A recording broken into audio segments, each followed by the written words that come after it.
اصدقائنا في عرب زيدان.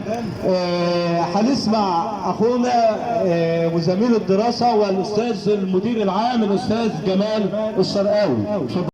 طبعا احنا يعني بنعتبر عرب زيدان هي البصرات الثانيه. احنا لنا اصدقاء فيها. لو تعرفوا الاسطى احمد نور الدين، الاسطى احمد هو قاعد في البصرات حاليا مع اولاده. طبعا احنا الامل كبير واملنا فيكم والفرصه موجوده. الاستاذ سيد طمان صديق لينا واحنا نعرفه كويس قوي قوي، وبنقول برضه الفرصه حلوه. ليه؟ الخط كله ده تابع للاستاذ سيد، وربنا يا رب يوفقه.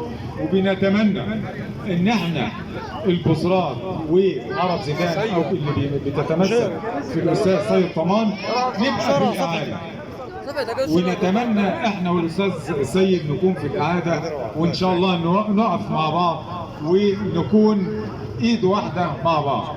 احنا تمنياتنا كلها الراجل ده الاستاذ كمال العزوي راجل بسيط جدا جدا، وابن ناس فلاحين، وحاسس بكل مشاكل الفلاحين، وكل مشاكل الفلاحين تحت ايديه عارفها كلها.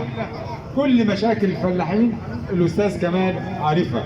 ده ابن الفلاحين، راجل بسيط، راجل غلبان، راجل فقير، ماهوش غني عشان يشتري ويعمل، لا، الراجل جاي حاسس بكل مشاكل الفلاحين، وده اللي هيمثلنا، وده اللي هيحس بكل ألمنا ومشاكلنا.